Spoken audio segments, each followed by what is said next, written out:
আমার নাম এখন ওমর ফারুক। আগে কি ছিল? আগে শ্রাবণী একটা খুশি ছিল। কতদিন আগে আপনি এটি বুঝতে পেরেছেন এবং এই ঘটনাটি ঘটেছে? আমি প্রায় 1 বছর থেকে মানে বুঝতে পারছি, কিন্তু বলি নাই, কাউকে বলি নাই, না আমার নিজের মা বাবাকে বলি নাই। কিন্তু আমার মা কিছুটা পাইছে, টিয়ার পাইছে বারবার, মানে সব ভয়েস টয়েস সবকিছু চেঞ্জ হয়ে যাচ্ছে, হাত পায়ের গঠন টঠন সবকিছু চেঞ্জ হয়ে যাচ্ছে। হয়ে যাওয়ার পরে তারপরে আব্বুকে বলছে, কিন্তু আব্বুর এই এত মানে আর্থিক সমস্যা, তো মানে টাকা পয়সা অত নাই, ওই জন্য অত গুরুত্ব দেয় নাই। তারপরে গ্রামীণ কল্যাণে নিয়ে গেছিল, ওরা তো কিছু করতে পারে নাই।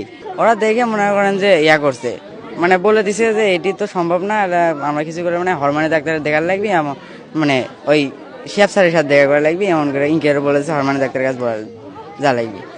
যাওয়ার পরে শেফ স্যার দেখলো, মুখ দেখলো, আগে মাস্ক খুলে মুখ দেখলো, দেখার পরে তারপরে আমাকে মেডি টেস্ট দিল, মানে এরকম বিভিন্ন রকম পরীক্ষা দিল। দেওয়ার পরে সব ঢাকার পরীক্ষা দিয়ে ডিএনএ টেস্ট দিছে,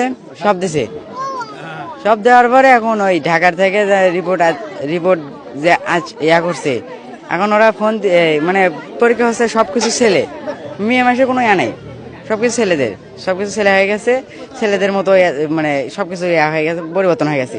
হয়ে যাওয়ার পরে এখন মনে করেন যে ওই ডিএনএ টেস্টের ওই ঢাকা থেকে ওরা ফোন দিছে আব্বুর কাছে, ফোন দিয়ে বলতেছে যে লেখা হলে মিস খুশি, তাহলে এই সব কিছু না ছেলেদের আসছে, আপনার ইয়ারে আবার লাগবি না। আব্বু আবার বললো কি, মানে পরীক্ষার আগে করা হচ্ছে সবগুলো দিয়ে ছেলে।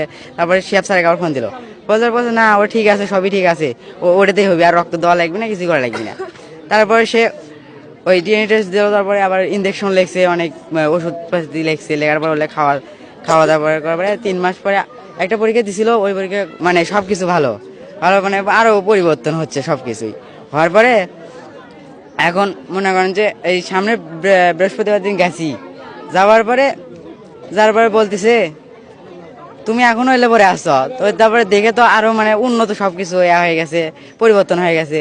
মানে আরেকটা মানে ওই যে রাশিদা খাতুন, উনি একজন কে যে শিশু বিষয় মানে বড় ডাক্তার, তার কাছে নিয়ে সবকিছু খুলে মেলে দেখার পরে উনি তো আরো মনে করেন যে আরো তো আমাকে সেই বকা দিচ্ছে, তোমাকে আমি কতদিন করছি এলে চেঞ্জ করে, তোমার গেলে পড়ার টাইম আছে, মানে সেই থাকি, মানে সেই করার পরে তারপরে হাসতে ডাক্তাররা তো সেই খুশি।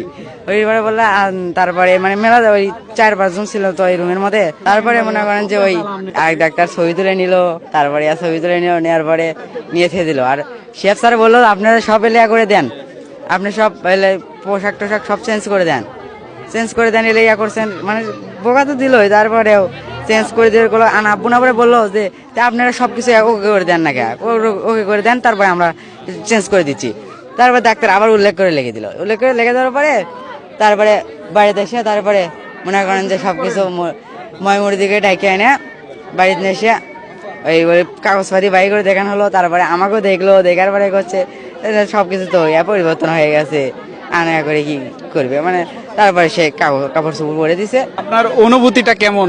ভালো, অনেক ভালো। মানে আমি আগে তো মানুষের মধ্যে যাইনি, মানুষের মধ্যে কোথায় বলিনি, মানে আমার ভয়েস শুনে মানুষ অবাক হয়ে গেছে।